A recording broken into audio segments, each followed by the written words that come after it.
and to welcome our esteemed guest, His Excellency Ambassador Husam Zomlot. Husam, welcome. On December 6, President Trump announced his decision to recognize Jerusalem as the capital of Israel and to relocate the U.S. Embassy there. This statement was quickly condemned by the United Nations General Assembly, international media, and regional governments, as well as several around the world. Vice President Mike Pence, in a recent speech to the Israeli Knesset, reaffirmed the move and stated that the embassy would move next year. Trump's announcement represents a departure from decades of U.S. policy and is widely seen as a threat to any future peace process and even a death knell for a two-state solution. We are left wondering how the United States may salvage any future possibility of brokering an ultimate deal between Israel and the Palestinians, let alone Israel and the Arabs, as well as how Palestinians will navigate their future relations with Israel, with Arab neighbors, and with international players and institutions. The U.S. has also reduced its contribution to UNRWA by 50% after threatening to cut even more aid to the Palestinians. Here to discuss these questions is Ambassador Husam Zomlot. Ambassador Zomlot currently serves as the head of the PLO General Delegation to the United States. He is also a strategic advisor to Palestinian President Mahmoud Abbas. His official roles include Ambassador at Large for the Palestinian Presidency, as well as Chargé d'Affaires of the Palestinian Mission to the United Kingdom. We hope that Ambassador Zomlot will help us to understand how recent U.S. policy has reverberated among the Palestinians and in the region. We hope he will share his views of how the Palestinian leadership is responding to this decision and reconsidering its strategies towards the two-state solution or other avenues, maintaining the Palestinian Authority, etc. This discussion is being recorded for posting on the MEI website. There's also a number of television crews here to cover the event. So we do ask you to silence your mobile phones. We do encourage tweeting during the event. Please use the hashtag MEI Palestine. Ambassador Zomlot will make opening remarks. I will then engage him in a conversation, and then we will turn to you for your questions. And the program will end at 1:15.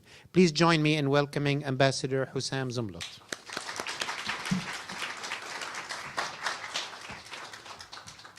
Paul, thank you very much. It's such a great pleasure to actually meet you after all these years. I remember our last deep, informative conversation in Beirut a few years ago, and how much I left that conversation feeling that I needed more time with such an intellectual and such a brain. And also, it gives me a great pleasure to be here, to be back at the Middle East Institute, a place that I consider to be home to serious policy discussion. Thank you very much for giving me this very important opportunity and timely opportunity. And thanks to more than a full house. It's really impressive, and I know this is about the issue. It's how much you all care here. I was told that there are congressmen in attendance. I was told there are people who had to cancel their events to be here. I hope I'm not going to disappoint you. And I hope I will live up to what Paul wanted me to do today, especially in light of the remarks by President Trump only 2 hours ago in Davos during his meeting with Netanyahu. But let me really focus in the introduction not on positions or feelings, or even, for that matter, personalize the issue. This is not about persons or individuals. I would like to focus on where this institution wants me to focus, and this audience wants me to focus, which is policy.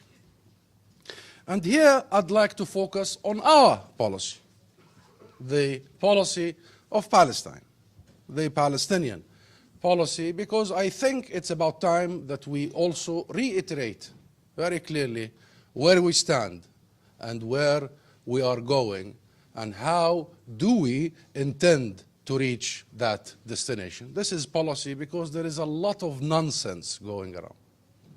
And it is crucial from time to time that we revert back to sanity and to policy. and to objectives. Now, let me state the following, just so we frame the discussion. I would like to start by talking about the decision we took in 1988. So we frame the whole Palestinian policy. The declaration by the Palestine National Council on the 15th of November 1988 marks a transformation in Palestinian policy. That declaration was announcing an independent state of Palestine on the 1967 borders, with East Jerusalem the capital of the state of Palestine. Ipso facto, effectively, that declaration was accepting the Reagan administration and the international requirements on us. Effectively, it was the beginning of accepting a logic that was difficult for us prior to 1988. It took so many years. It was difficult to accept three major international logics led by the United States, directly from President Reagan. The first logic, we must recognize the state of Israel on 78% of what we consider to be our own land. Second condition, we must renounce violence. And the third, we must respect, accept international resolutions, i.e. UN Security Council Resolution 242-338, which the US voted for and co-sponsored. That declaration was a strategic Palestinian decision to ally itself with these three components. Shortly after, the second most important date was 1991, which was the start of the ongoing peace process, the Madrid peace process. The US administration picked the signal that the Palestinians have paid their dues, that the people of Palestine and their leadership are ready to engage in what the international community, led by the US, sees to be the only policy alternative, the only option possible for peace. Since then, the prime factor, reason, purpose of our engagement is this policy. That any peace process would be based on, and I am quoting Secretary Baker, James Baker. His letter to us was the letter that enabled us to actually accept the US invitation to the Madrid Peace Conference. In that letter, it was very clear that the US invited us to the peace process, multilateral at the time, based on the following principles. The first principle, UN Security Council resolutions, 242-338.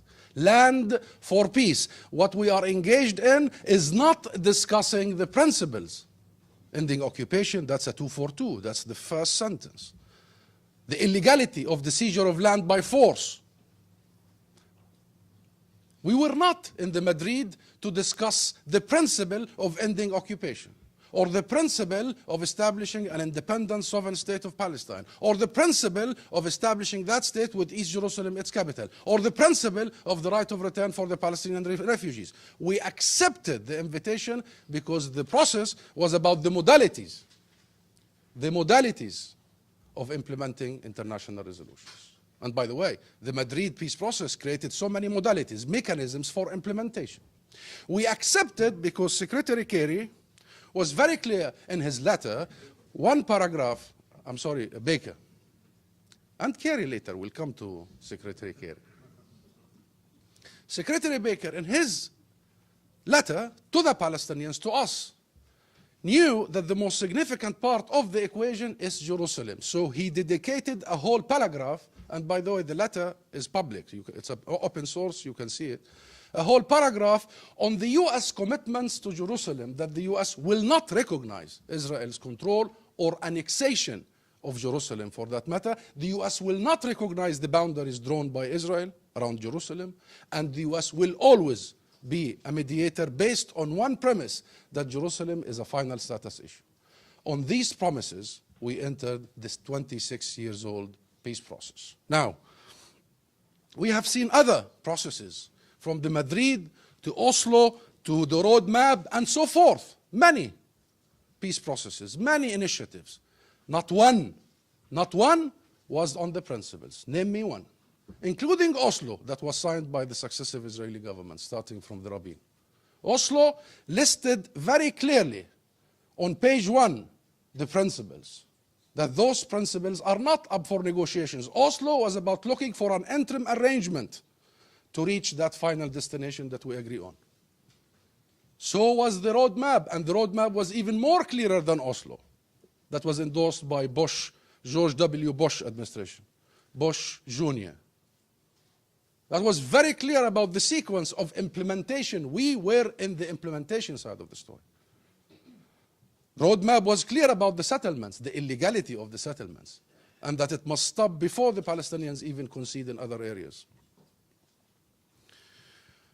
During these 26 years, since 1991, until the 6th of December, 2017, the US has played the role of the mediator. Allah, upon our acceptance. In fact, in some occasions, our encouragement. We have kept that engagement with the US despite the fact that the performance of the US during these 26 years was dismal. Dismal. Was not honest. Could not bring itself to the level of an honest mediator. And I'm not quoting myself here. I may quote even some of the mediators themselves, like Aaron David Miller, who got it out, I think, in 2001 or 2, in an article, if I remember correctly, Washington Post, saying that we are Israel's lawyer. That's all what we do. Yet, and America was Israel's lawyer for all these years. America would always start talking and negotiating with Israel. America would always present Israeli proposals. Always. America will always find it easy to blame the victim. In all these major points of history, it was easy to blame us. Yet we kept firm in our engagement with America as the mediator. You know why? Because since 1991 until the 6th of December 2017, America did not change its policy. That, despite the dishonesty, was enough for us to continue the engagement. Now,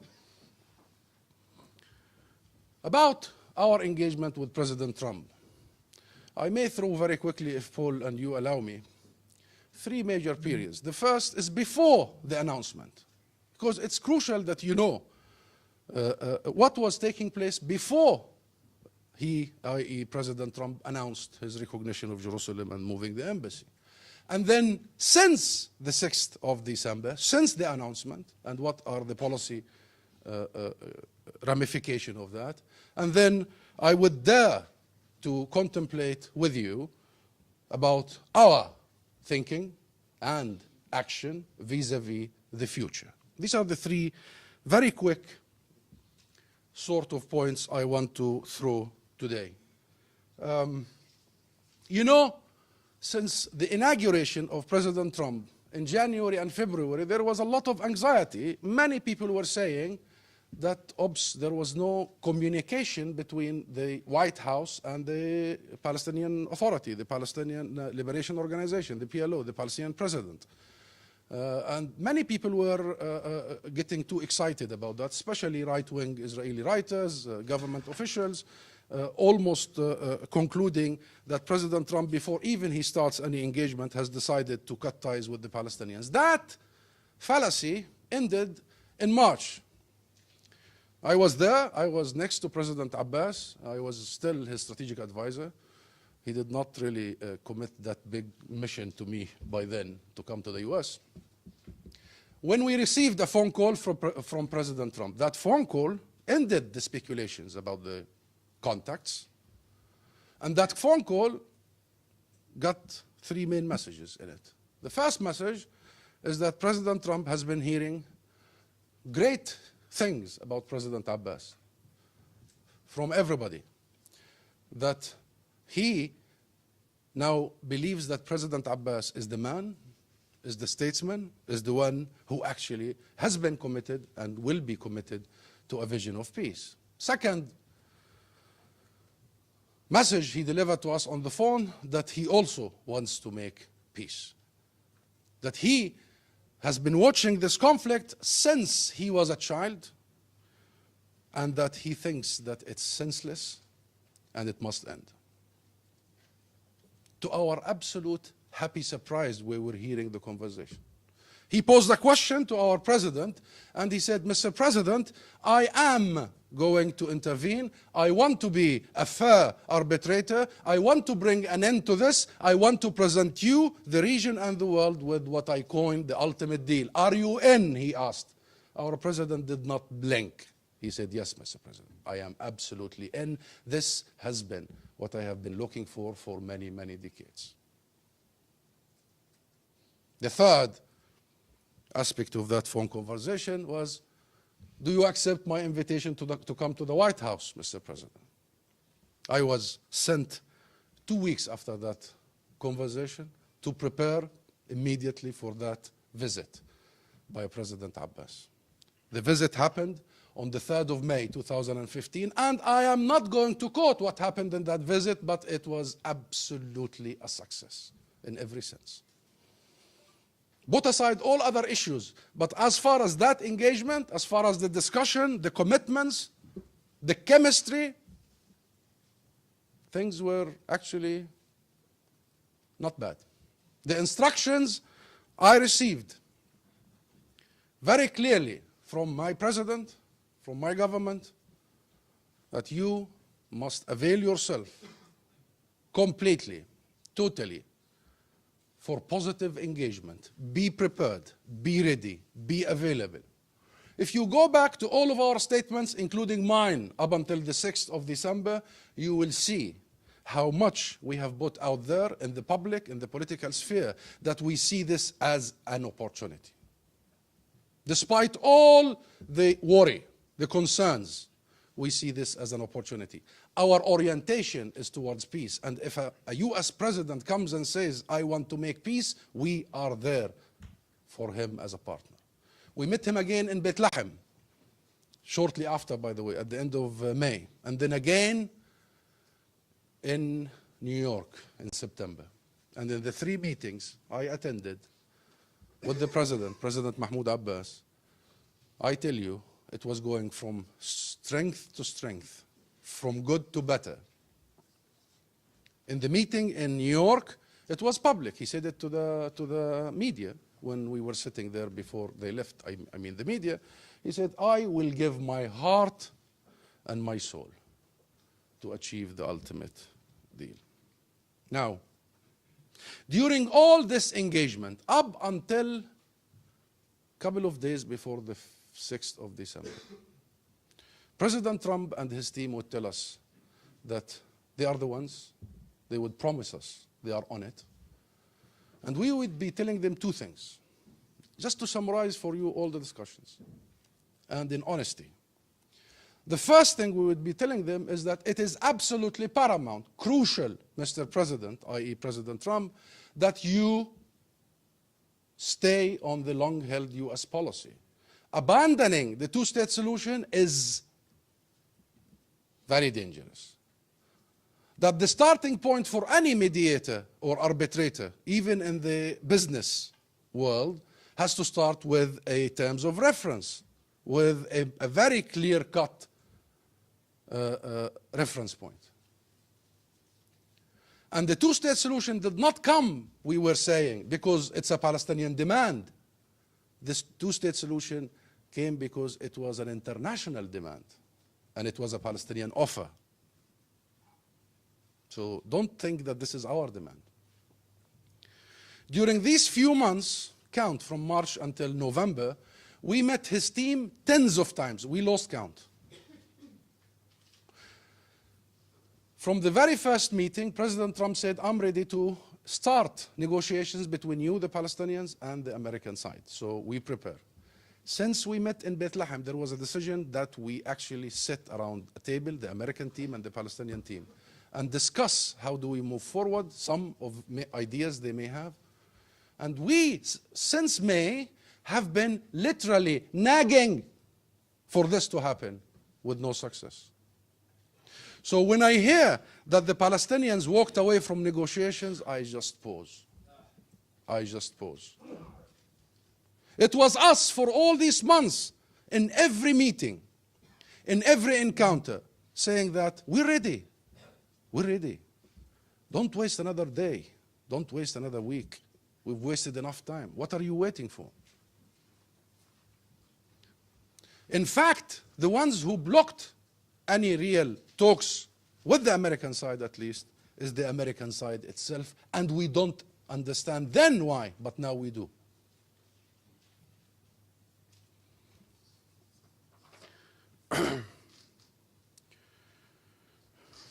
Now, let's move very quickly to the period. Why did we commit and continued engaging if there was no commitment to the two-state solution in 1967? If there was no such a clear terms of reference, why did we continue engaging in the first place? Because every time we asked the administration this question, they will tell us, we do not want to impose on any side. We do not want to dictate. And we were saying, okay, down the line, give it a month, give it 2, give it 3, give it 5, down the line, we will be able to continue arguing the international consensus, and we will convince this administration that there is no other option but a two-state solution on the 1967 borders with all the international contours and international resolutions. Effectively, the sixth, and forget about the narratives, I'm not going to even touch the narratives or the emotions or what Vice President Pence said, that misreading and misrepresentation of reality, that wanting to react or reenact, is that a term, Paul, reenact? Reenact the world as it was 3,000 years ago. And God knows if the world that was 3,000 years ago is exactly as in Pence's head. Imagine if we are attempting to redraw the world 3,000 years ago.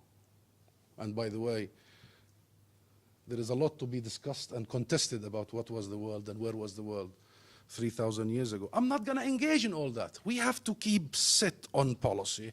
The decision, the announcement by President Trump had 3 major ramifications, consequences, impacts. First, that was the goodbye kiss for the long-held U.S. policy. That set our hope for a return soon to the long-held U.S. policy with the UN Security Council resolutions, with a two-state solution on the 1967 borders, with East Jerusalem occupied and the capital of the future state of Palestine, with the settlement being illegitimate and the major obstacle and must stop and be dismantled. That was the goodbye kiss. Is that an English term as well? It's over. We were hoping of a return to the long-held U.S. policy. Anybody of us who were hoping so, that 6th of December simply dashed that hope.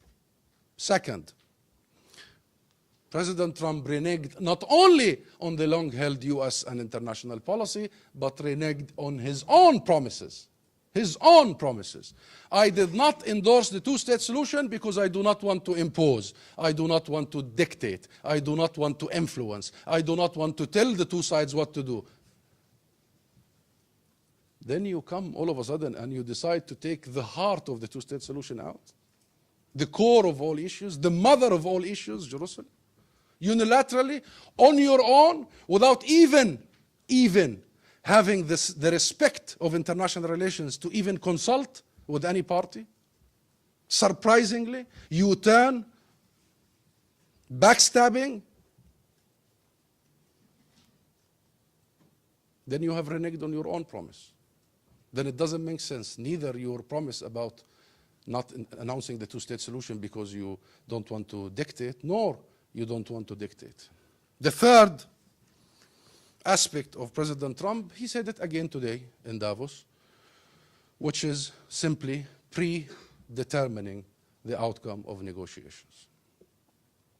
He said it in his tweet. He said it today. Vice President Pence said it in the Knesset. He said it in an interview before it, that what's the big deal? Now we have taken Jerusalem off the table. We can talk to the Palestinians and we can talk to the Arabs. Good, excellent. And by the way, there are attempts to take refugees off the table. Attacking UNRWA is not financial. Let me confirm, this is not a financial issue. This is what Netanyahu keeps saying. UNRWA perpetuates the issue of refugees. So Netanyahu and his cause here, the pressure, thinking by dismantling UNRWA, you would dismantle the rights of 6-7 million people. A fallacy. Now, I'd like to mention what President Trump said today in Davos, and it's primarily four things. And then I move to the future. The first thing is that aid will be cut to the Palestinians. Let me say this to President Trump and to the administration. Our rights are not for sale. And this is not rhetorical. This is real. This has been tried so many times. When the trade-off is between legitimate birthrights of dignity, of freedom, of one's right to access his own land or resources, of one's right to be unified with his family, money comes number 20. The world must understand that equation. And if the choice, which is unfair, unprecedented, illegal, immoral, is between starving the people of Palestine and surrendering their rights, I tell you the people of Palestine will definitely not choose the option of succumbing to this unacceptable pressure. Live with it. Money does not work. Financial pressure and blackmail does not work when it comes to national rights, human rights, very basic individual rights. It doesn't work. It actually aggravates your dignity and your respect of yourself. Number two, Jerusalem is off the table, he says. Well, we want to tell him, President Trump, you did not take Jerusalem off the table, you took the table altogether. No Palestinian will ever sit on such a table. Read my lips.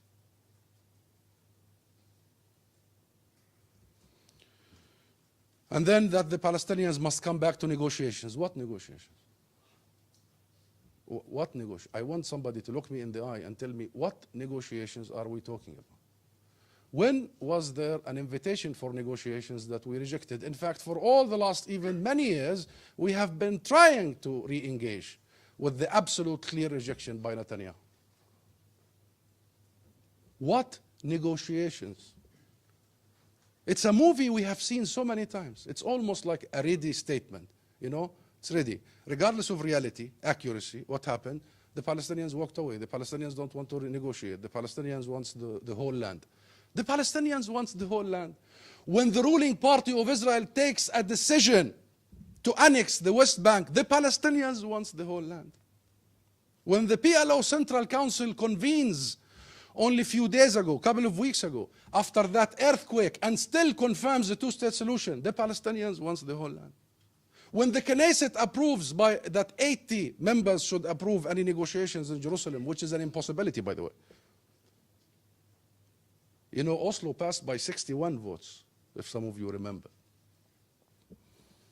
Then you start the blame game about the Palestinians. Fine. If it's a blame game, bring it on. Bring it on.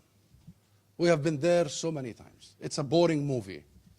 This will not move us anywhere, in any direction. It's better be a different game that we were hoping about and for. And the last thing he said, President Trump, is that he's doing that because we, the Palestinians, disrespected the US. No, Mr. President. No. We did not disrespect anybody. We only respected. We respected ourselves. We respected our rights. We respected our dignity. we heeded and respected our people, and it is our people that we are answerable for, not anybody else. The people of Palestine, the millions who have been there, waiting there for a chance for peace, the millions who wanted to see their kids have a different future, the millions who have put up an intifada after another, trying to attract the attention of the world. Those millions are the people we are answerable to, and we will respect them. We are answerable to them. They are our constituency. And guess what? We have constituencies, and we have politics, and we have public opinion. We have respected the long-held US policy. We have respected the international consensus. We have respected the majority of the American people. Because even according to CNN and according to all the polls, the majority of the American people, the bigger number of the American people are against the Jerusalem announcement. We did not do any disrespect, Mr. President. And I'm not going to say who has done the disrespect. We are not the strongest of nations, but we are hell proud as a nation. Proud, rooted. We know our rights, we know our limitations, and we know when to stand collectively and say no. Now, I'd like to very quickly go to the future and end here. Those who pushed for the Jerusalem announcement, and we see Netanyahu's fingers all over, look at him in the Knesset, look at him in Davos. He has a sense of triumphant, victorious, and I tell you, we don't understand victorious and triumphant for what exactly? For killing the only possible solution? For pushing us to the Armageddon and the religious fight? For turning the situation from a political legal one about collective rights that could be resolved to a full-fledged apartheid? That's what he feels triumphant about. But his fingers are all over this for three reasons. And regardless who he has used to pressure for this. The first reason is that Prime Minister Netanyahu wanted desperately, immediately, to preempt President Trump. Preempt. Even a discussion for Netanyahu and his coalition about a possible peace deal is not tolerable. They cannot tolerate it. Go see the coalition, and you will know the coalition will fall instantly if they even accept sitting on a political table. The second objective is to fire that lethal bullet at the very heart of the two-state solution. Netanyahu knows that Jerusalem is the heart of the two-state solution. If you want to kill it, aim there. Aim there. And Netanyahu is not just in private conversations, he's public about the two-state solution. I think this government sees the two-state solution, the international contours, the consensus, all that we have known to be an existential threat for the Israel they want, the Israel they know. They want to kill it. The third objective is to destroy the growing Palestinian-American relations. I mean, it is growing. The public opinion of this country, the youth of this country, the Congress of this country, the intelligentsia of this country, the Jewish community of this country. Things are changing. Netanyahu can go and speak at the Congress, but I bet you if he can go and speak at a university in California or Wisconsin. He knows that. And he wanted to insert anxiety, poison, suspicion in the body of that growing relationship between us and America. And here will be our response.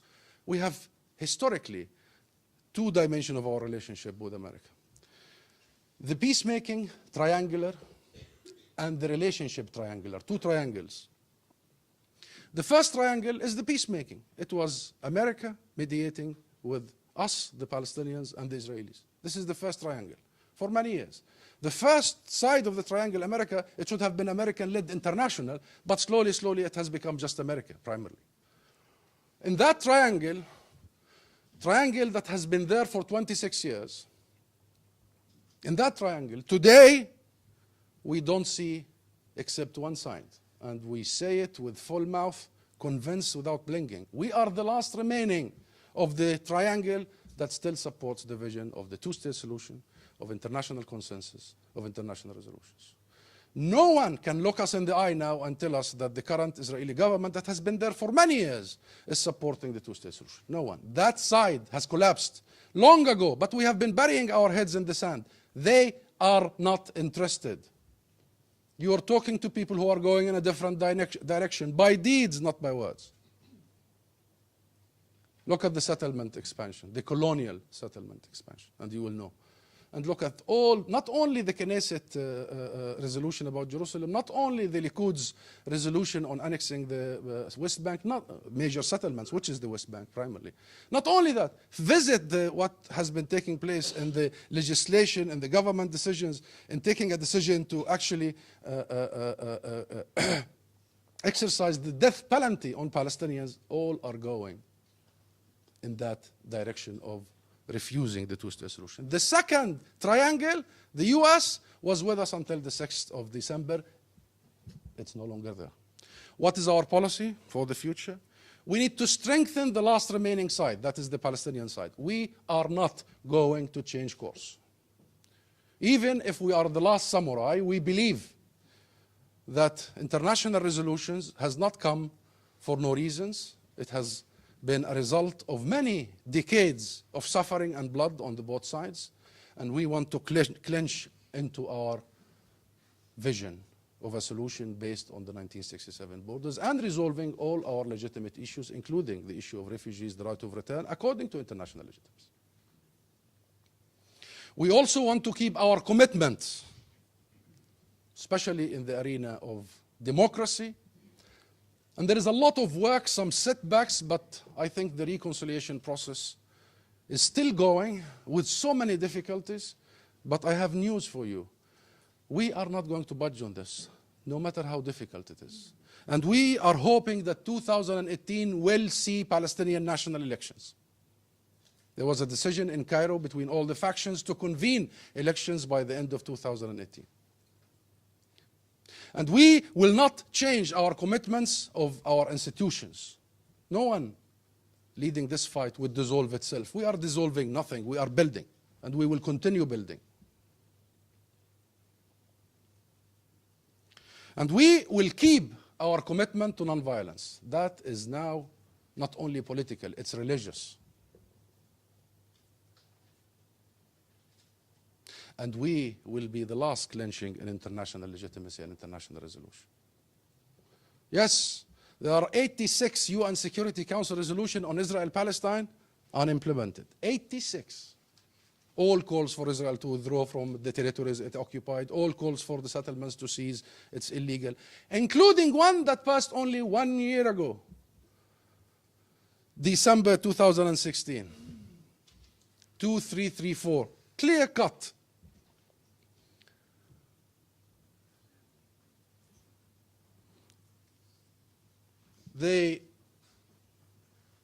One thing we need to do, however, is redefining our relationship with Israel. It's going to take time, but we can no longer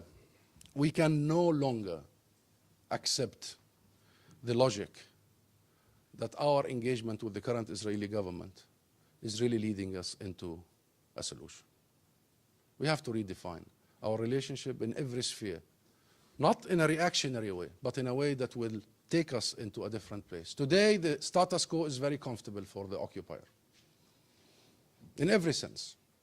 And I'm not going to quote the council, the PLO council resolution, about conditioning our recognition of Israel to that of a reciprocal recognition, about ending the interim arrangement, given that Israel is not respecting any of it, about all the issues that was listed. Without quoting them, I am short of time, because I want to very quickly end with talking about the second triangle, which is our relationship with America. It has a bilateral component, our relationship with America alone, and separate of anything else. You know, there's a relationship. It's historic.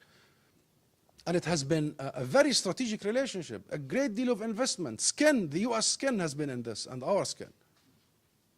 The second component is the trilateral relationship, i.e. America and Palestinians and Israelis. And the third component is the multilateral, i.e. America's contribution to UNRWA, America's voting in the UN, all that. While we see the trilateral now to be off the table, that's the only thing off the table. We are keen to not only maintain the bilateral and salvage the multilateral, but strengthen them. I have very clear instructions by the President, my President, President Abbas, and by the leadership to double our efforts in the bilateral side, to partner with all the American representatives, to extend hands, to go in every university, every think tank, to correspond with the media, to really tap in the opportunities, and to correct the bilateral relationship. Because without correcting the bilateral relationship, we will have no hope for a trilateral or anything else. Correcting the bilateral relationship has to mean that we have to revisit the Congress resolutions. In no way we can accept that the PLO remains to be a terrorist organization since 1987. We signed Oslo, we have bilateral agreements with the US. The US pays sometimes even up to $700 million to a terrorist organization. Israel recognized the PLO formally by writing, and the US still this long, untouched law that provides the basis for so many attachments, like the ICC law, like so many other, needs to be revisited. This is an opportunity to put the bilateral relationship on its right feet or foot, and to start the real process of either removing Israel-Palestine as a domestic issue in America, or at least put Palestine as a domestic issue in America. One of both. But just to keep Israel as a domestic issue and we a foreign policy issue, that balance did not work for 26 years. Allow me, Paul, for one last sentence. Yes, I said that Netanyahu looks very triumphant. I have news for him. Jerusalem is not going anywhere. And it's not united, and it will never be united or unified. There are 380,000 Palestinians who owns every street, every church, every mosque, every home, every school. This is not a matter of claim, this is a matter of ownership. And I just visited Jerusalem a couple of weeks ago, and still speaks Arabic with a beautiful Palestinian accent, by the way. The only thing that changed is people's resilience, shining of its identity and resilience. So Mr. Netanyahu, don't overreach, don't over-celebrate. I also have a news for you. We are there, and we will be there. That is the only promise we have for Netanyahu and for everybody else. We are there. Ancient we are, linked to our land we are. But Mr. Netanyahu, you will not find any partner for this twisted logic of yours. And all those who tell you that you may find partners in the Arab world, I want one Arab leader to come and look us in the eye and tell us that they represent the people of Palestine. The Arab people support the people of Palestine, and they have historically supported the people of Palestine. Or Netanyahu, give me in the eye, look me in the eye and say that the international community will forgo, will push the Palestinians under the bus. Look what happened only 2 weeks ago. All your fallacies about being the king of Africa, the king of the international community, your overestimated, exaggerated hinting about relations with the Arab world means nothing except that you, and the whole course of action now, is absolutely delusional and is going to take us either to the religious war or to the apartheid that will see a civil movement in our side that call for the right of everybody to be equal under one state arrangement. Thank you.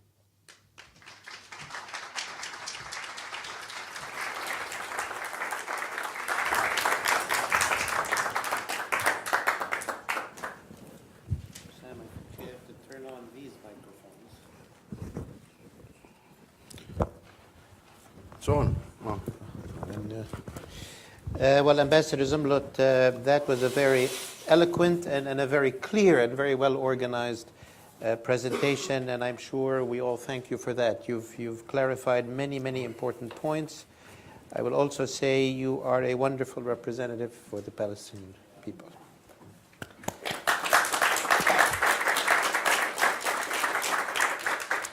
I'm just going to ask a couple of questions because time is short, and then we will go to the audience, so please prepare your questions. I want to ask about whether there was, among the U.S. negotiators you met with, at any point a plan B that they were floating, either directly or indirectly. We hear about that, and that there was an attempt to float an idea of a different two-state solution, capital of Abu Dis, forget Jerusalem. Is there any reality to that? You didn't mention it. You mentioned sort of a very positive progress in the early months of the Trump administration, and then a sudden decision of December 6th. Is there anything that we're missing in that story? I will give you the long answer. No. That's the long answer, really. That no. It was not... no, yeah. There was no plan A to start with, to have even engaged in a plan B. There was no. The only time that I was quoted without my consent is a brief with the U.S. media in August, and the Washington Post quoted me saying, that was as early as August, I don't know where the hell they're going. And then that caused a great deal of... no, there was no plan A, there was no plan B. The only thing we were discussing is an ultimate deal that soon will see the parties engaged with the U.S. to try and shape it. Neither we engaged to shape it, nor we had anything substantial. Mm-hmm. Well, let me ask, you mentioned a bit at the end the word about sort of living together in one state, what's sometimes called the one-state solution. You also hinted towards the end, and I know that time was short, that you have to figure out a way how to deal with Israel, engage, since there really isn't a peace process towards a two-state solution. You also mentioned that in the relationship with the U.S., there's a relationship with this government, but there's also the bilateral relationship with people and the society and the universities and so on. I want to ask about the Palestinians' relationship with Israel, with Israelis, other aspects of Israeli society. Any idea, if it's not a two-state solution, what is the path forward for Palestinians' approach to Israel and Israelis? Remember the triangular I was talking about, and I only had time to talk about our own commitment and work in that triangle, because we have to work it up again to create another triangle. But the triangle now needs us to realize that the current government cannot be partner, and therefore we have to go straight to the people in Israel. And this is exactly one of the major policy instructions the president gave in the PLO Central Council. Publicly. It's very unfortunate that people somewhere in Mali Adumim perhaps were translating some of the words. Many were lost in translation. But the key components of his speech were absolutely a statesmanship in it. He said that we must rebuild that side of the triangle by engaging directly the Israeli peace camp, all those who see a different tomorrow and want to see a different tomorrow, all those who believe that peace is possible. And I think, not only I think, he gave instructions live on TV to key leaders in the council, including the head of the PLO committee to engage the Israeli society by the name of Muhammad al-Madani. He named him in the council in that public speech, and he said, you treble your efforts, you go, you have the legitimacy and the support of this house, the support of the leadership. That was also legitimizing the work of that committee and giving it a national political support and cover, because you know how complicated the matter is. So yes, we realize we have to engage the Israeli public much more. And there are so many opportunities. And you know, the Israeli public, we saw the demonstrations against Netanyahu recently in the last few months and weeks about the corruption charges and all that. And many Israelis are fed up with this style of governance. Yet, I have to say, it's not easy, and we have to find that power and that ability. On the one hand, the current status quo, the occupation freakish control mechanisms, is there not only to separate Palestinians from Palestinians, but a key component of the wall and the checkpoints is to separate Israelis from Palestinians. Try, if you have an Israeli citizen, to come and visit Ramallah. Try. Oh my God. Your situation will be even difficult than a Palestinian who would snake into Israel. There is such a blockage. This is the first real issue. The second issue, rightly so, and we have to find a solution. The Palestinian society have seen some of these interactions to be normalization of an illegal, abnormal situation rather than engagement. And we have to find a way to convince ourselves and our people that there is a clear line between engagement, between affecting the public opinion, partnering with forces of peace, and between normalizing the occupation. This is a job we haven't done and we have to do. But it's not going to be easy. What was the other question? No, that was the question. I have another question. You mentioned that you hope or expect or promise that there will be Palestinian elections at the end of 2018. And I want to ask you, obviously, divisions within the Palestinian House have been a problem for the Palestinians and for the cause of the peace process, I would say, in some sense. Issues of governance itself, whether on the West Bank and others, and the future of President Abbas or the presidency. So tell us a bit about how you see the future of the Palestinian House, as it were. You mentioned it. And also, since you did mention Egypt, if you would mention how you see currently the relationship between the Palestinians and their Arab partners, friends. You mentioned Egypt. Could you mention Saudi Arabia, Jordan, any other players that have been active? I did not mention Egypt. I mentioned Netanyahu's fallacies about the region. But the relationship between Egypt, Saudi Arabia, Jordan, and what have you, and the issue of Palestine goes beyond politics, by the way. Paul, nobody knows this more than you. Goes beyond politics. And, for us and Egypt, it's not just a matter of borders. It's also a matter of national security doctrine. I mean, for us and Jordan, without a state of Palestine, and I can speak on behalf of Egypt, and I see Egyptian diplomats, very senior, and my friends. For Egypt, the establishment of a state of Palestine, with Gaza linked to the West Bank and East Jerusalem, the capital, is an Egyptian strategic interest. It's not just a popular support and historic support. It's the national interest of Egypt. And more so, it's the national interest of Jordan.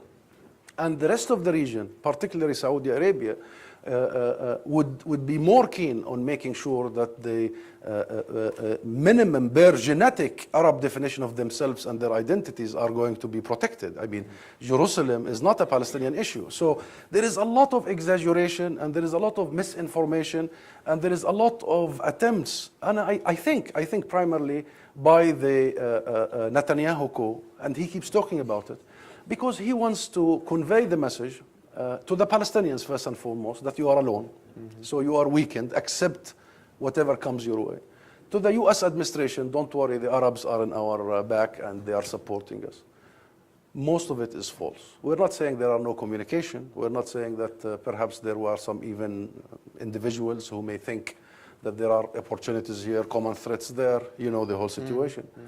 But that does not substitute the fact that the Arab world could do whatever except lacking its real support for such a righteous issue that has defined the Arab identity for generations, and regardless of what Netanyahu dreams of, will continue to drive the identity, the belongings, the political conscience of the generations to come.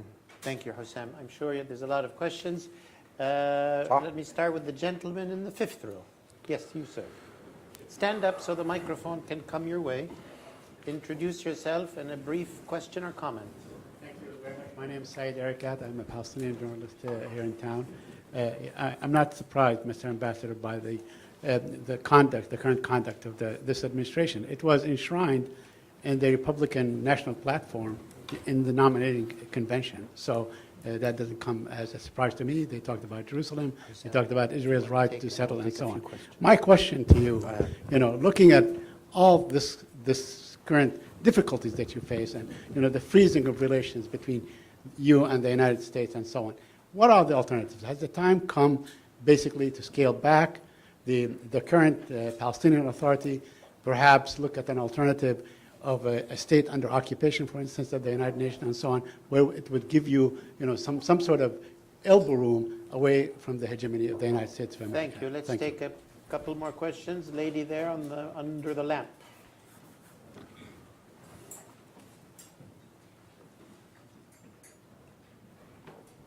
Hi, thank you, Rachel Oswald, Congressional Quarterly.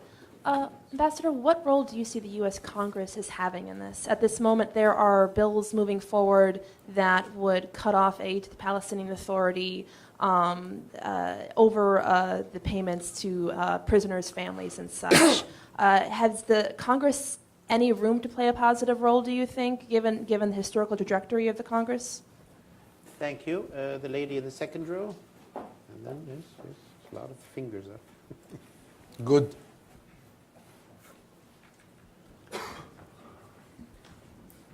Thanks, Mr. Ambassador. Nina Larson, I24 News. Can I ask you what role you hope that the United Nations might play in your bid for statehood? There are some media reports at the moment that the Arab League is considering presenting a resolution either to the Security Council or to the wider General Assembly that would declare a Palestinian state with East Jerusalem as its capital.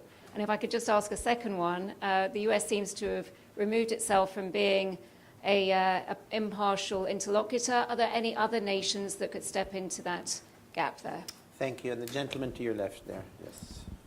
Hi, I'm Jerome Siegel, Jewish Peace Loving. So I wanted to ask you about what I see as sort of the central strategic dilemma that I think you skirted around, but you didn't really face. You talked, and it makes great sense, about going to the American people and going to the Israeli people.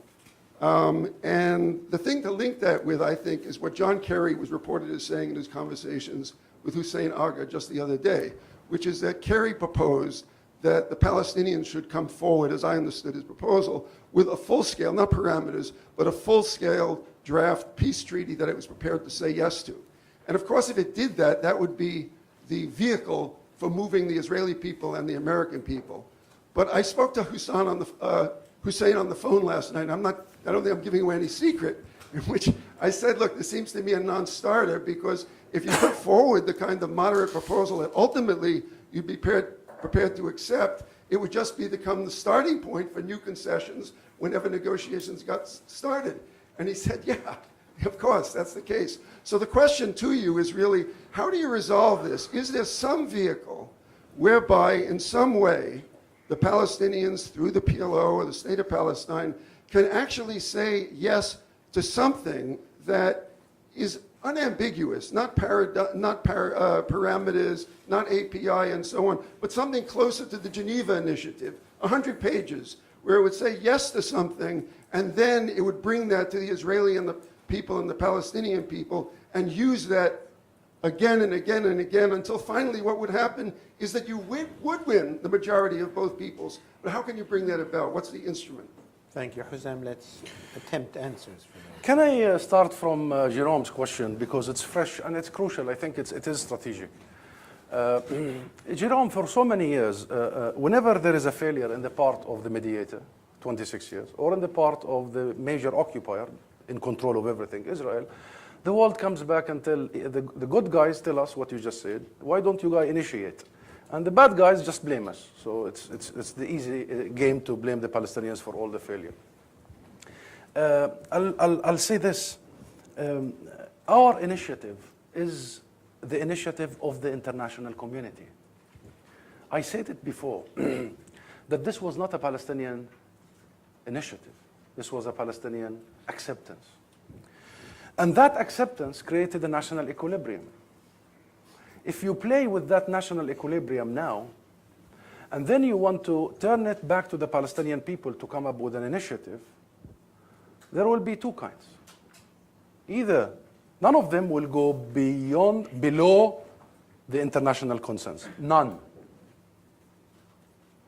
The acceptance of the international consensus, the international requirements, the international consensus, the international even, let's say, resolutions, was seen to be a compromise rather than a demand or an initiative. Compromise.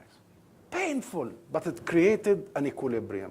If you touch it, and this is what the Israeli successive governments have failed to understand, and with them the successive US administrations. They always thought they could meet us somewhere between Jerusalem and Jericho, i.e., the starting point is international law, international resolution. It wasn't a compromise. It wasn't that the Palestinians forego 78% of our land.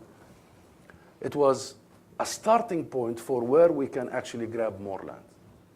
The Israeli left, center left, were under the one impression, title, logic, that what is mine and what is yours is negotiable. That's the left. And we have tried to negotiate with the left and telling them there is nothing left to negotiate. This is the bone. The 67 issue is the bone. We will be flexible a little bit here and there, but it's the bone. Run with it. The Israeli right are much more frank. What is ours, and what is yours is also ours. There's no even negotiation in this. Why I'm saying this? If you want a genuine, real Palestinian offer, demand, either it will have Yafa in it, because the UN General Assembly partition plan that created Israel, which is the only birth certificate, only legitimate paper for Israel, nothing else, gave Yafa to the Palestinians, by the way. So it's not an illegitimate demand. Or the rest would be for the full one-state solution, equal rights. There will not be a Palestinian initiative about the two-state solution as we know it, or less of the two-state solution as we know it. And that's why we are telling the world strategically, run with it. Run with it. And that's why I think Netanyahu's sense of celebration is so absolutely delusional. Delusional. Him pushing the acceleration of a car that much, the overreach, take Jerusalem off, take refugees off, take. He thinks that car is going anywhere. He thinks that car has a road to travel on, has directions on the road and signs to read anywhere. That car is going to crash. That car is on a suicidal mission. And I'm saying this from my heart now, Jerome, because it's about time that we stop thinking that the Palestinians can always be the ones who can actually turn around and create a different atmosphere by chipping a bit more of their rights. Khalas, it's over. Enough. We have done this business for a long time. And I tell you, if there is any sense of strategic direction, and if the people of Israel will remember Netanyahu in 20, 30 years' time, they will remember him the way I said now. That he was the person who killed one opportunity that was the best for Israel at the time. And now, a generation later, they are left with options that are way worse for them than the current available option. The question about international, what do we mean, Saeed? State under occupation, international mechanism. Paul was looking at me. I took my time in my introduction. I couldn't elaborate. For many, many years, we have been saying we want international table. We need international mechanism. Even recently, only a year and something ago, we were behind the French initiative, not only because we are in love with France, but because France invited an international audience, including Secretary Kerry, by the way. So why are we saying that we want international mechanism? For the following reasons. The first is that because give me one conflict worldwide, historically, that was resolved not by international mechanism. Give me one. Where was it? Kosovo? East Timor? Iran? You know why the Iranian deal is still holding until today? Because it's not bilateral, because it's multilateral. We were made the exception for all these years, for all these decades. Everything is multilateral. Whenever there is a conflict, it has to be resolved by the international community, except one place, Israel-Palestine. Only the two sides can resolve it. Said who? Said who? When you have such asymmetry of power, when President of the United States stands in the White House and say, if the two sides want a two-state solution, he means if Netanyahu, because we want a two-state solution. Which means you give the veto power to your occupier, and that's it. The game has been unfolding in front of your eyes for 26 years. Quadrupling of the Israeli colonies. Quadrupling. The erosion of the very vision. A process that was established to prevent the outcome. Oslo, to prevent the outcome. It was going in the very opposite direction. So what do? You're asking me, Saeed, now, a very legitimate question. Who is going to take over? Who is going to accept this? Well, we need to do the following. Number one, we need to end the exceptionalism to start with. Let it take a year, Saeed. Let it take 2, 3, 5. We must work hard to end this exceptionalism. We are no different. We need the world. We need international legitimacy. We need international sense. We need international politics. We need international guarantees, not only for the security of Israel. Our security is also fringed upon. Number 2, quote that, Saeed, please. A no process is better than a bad process. A no agreement is better than a bad agreement. Are we clear here? So even if this means no process, it's better for us, given what we are smelling around and sniffing. So we can afford to build a real international concept. Are we arguing that the world is not with us? No, the world is with us, my friends. The world is with us. I received a European Union delegation only yesterday in my office. I heard from them about the meetings my president had in Brussels only this week. You all heard Mogherini representing the European Union about how clear, firm, committed the European Union is. And Europe matters. And by the way, we border Europe, not America. You know, there are only 40 kilometers between the shores of Israel, Palestine, and Cyprus, which is a European Union. If you are really fit, you can swim it. You know, once one said, what do you say of Rabin's wish that the Gaza and the people of Gaza will be washed in the sea? I said, they will swim back.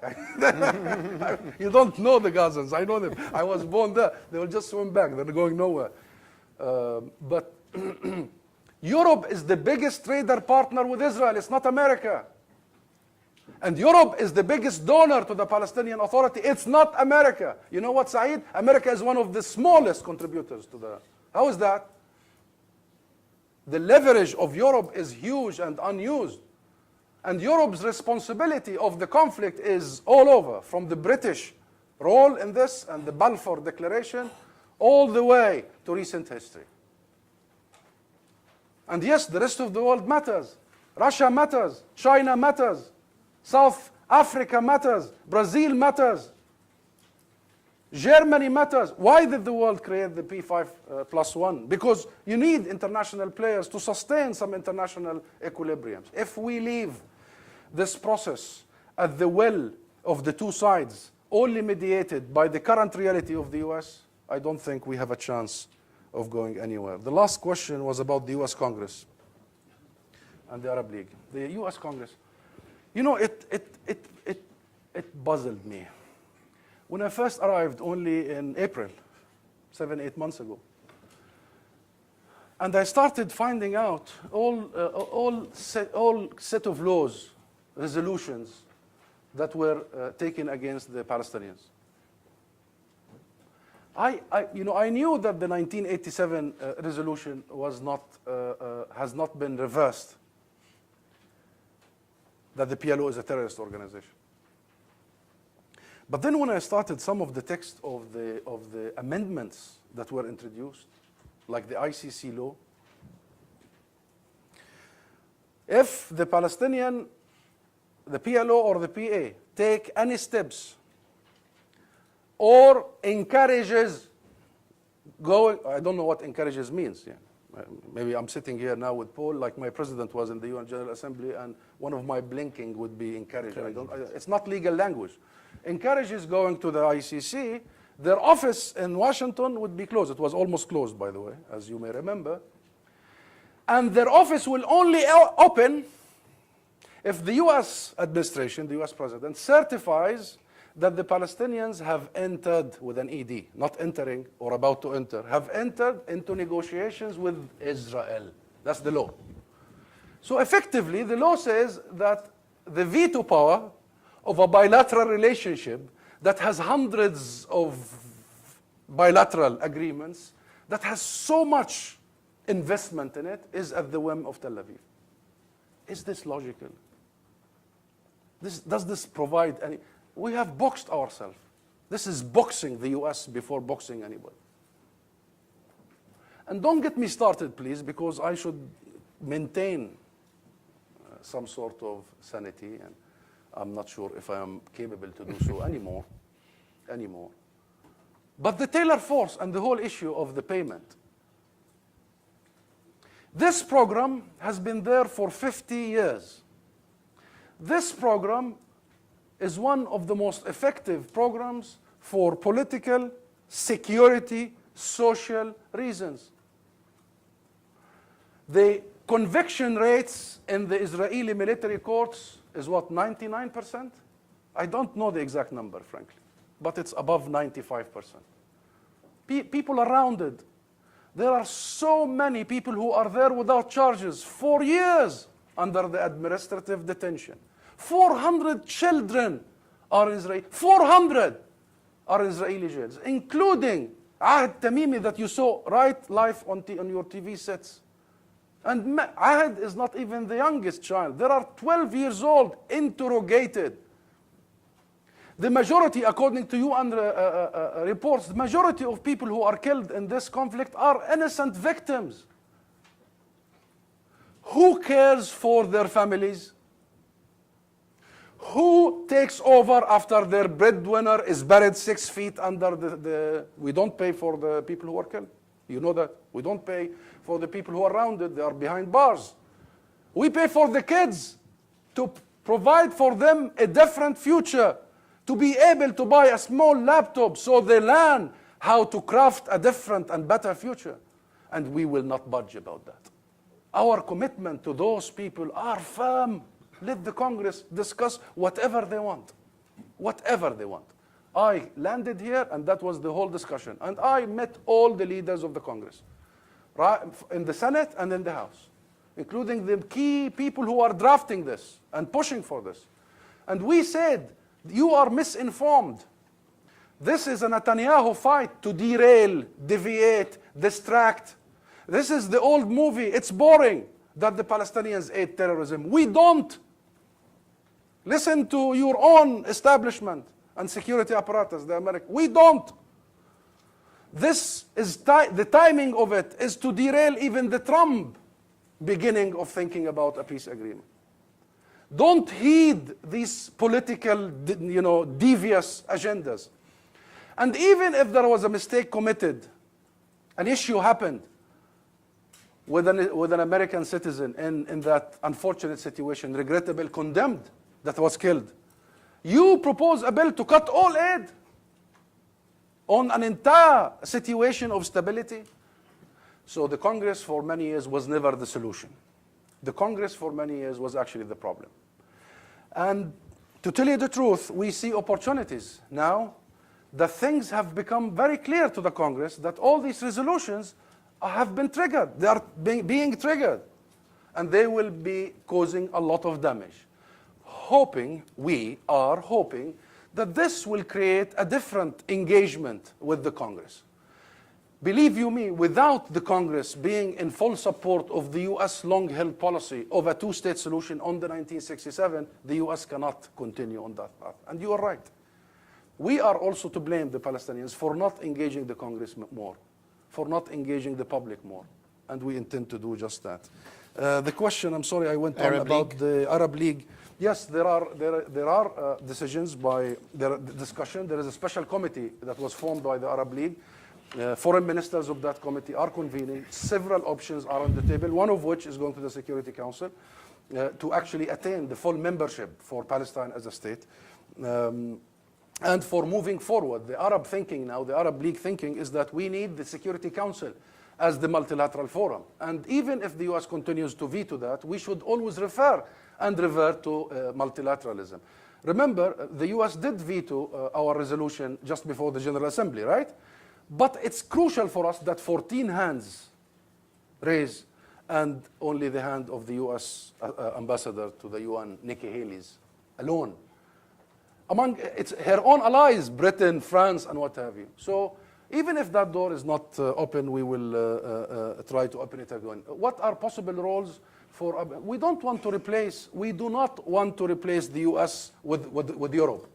We do not want to replace the US with China or Russia or Africa, South Africa. We do not want to replace the US with another one player. We want to replace the old process with a multilateral process where everyone is on the table. Everyone on the table. And everyone contributes according to very clear-cut international line. And everybody contributes according to international obligations. The US payment, the US contribution for the last 50 years to UNRWA is not a bilateral issue. They're not paying to the Palestinian Authority. This is the US international obligation.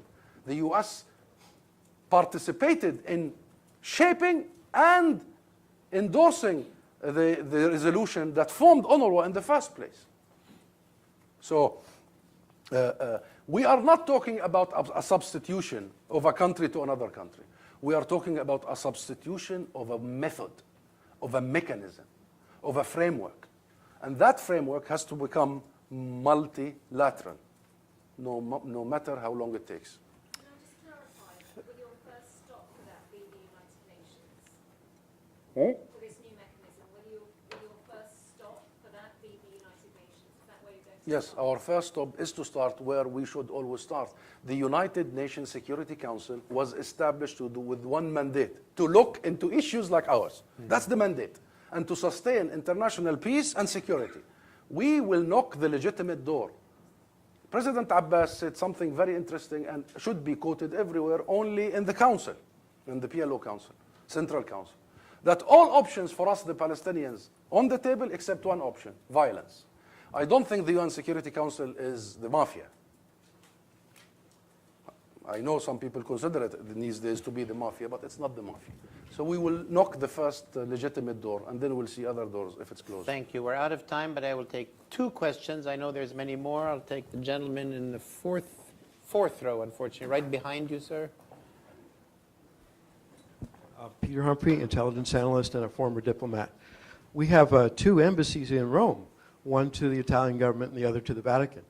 It seems Palestinians are incapable of recognizing the possibility that we may someday have 2 embassies in Jerusalem. That's even probable. So why the rioting? Why the international outrage when that's still very much a possibility? Thank you. And the gentleman right in front of you. And I'm afraid that's the last question. Asaf Eshar, Israeli-American Club. You were focusing on Jerusalem. I understood that President Abbas was agreeing to take Abu Dis as a future capital of the Palestinians with a corridor to Al-Aqsa. You started to build the parliament buildings there, $50 million. And you have a university there, if I remember, Al-Quds University. What is the change? Thank you. And very quick responses, Mr. Ambassador. I'll start from the last. What changes that this has never happened? Absolutely never happened. This is a lie that you have heard from sources that want you to believe that lie. Not President Abbas, not late President Yasser Arafat, not any future president can accept any capital except East Jerusalem. Read my lips, please.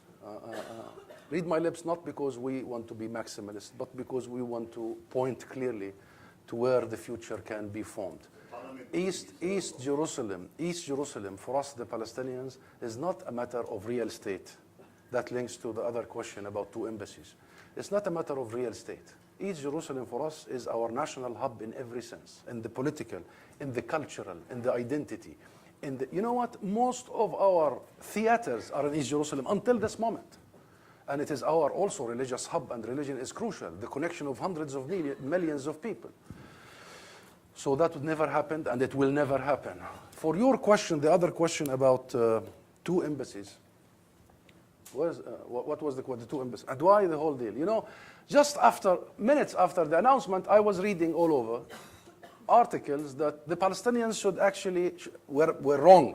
They should take the half full of the glass. They should have been positive. They should have taken from President Trump that he will not change any negotiation and that the issue of borders and sovereignty would be determined by the 2 parties, and should have actually celebrated that and embarrassed Netanyahu. That was the advice to us. Do you think after what you heard today in Davos and what you saw in that tweet of President Trump, It was really about leaving it to negotiation or taking it off negotiation. You want to hear from commentators and analysts or from the man who declared? It was obvious for us that was taking Jerusalem off. It was obvious what was next is refugees. And God knows, by the way, what else. As for the two embassies, after reaching an agreement, we don't mind having two embassies. But before reaching an agreement, any embassy of the US anywhere in the city, including West City, is a tacit recognition of Israel's annexation of East Jerusalem, because Israel itself does not recognize. Israel itself in 1980 annexed East Jerusalem in the Knesset, legally, not only militarily. You think it's a coincidence that all previous US presidents have promised to move the embassy and all of them reneged on that promise? Because when they started being in actual office, they discovered that, oops, we are doomed if we do, and we are doomed if we don't. If we do move the embassy, that's a recognition of Israel's annexation, and this is against our policy. We don't.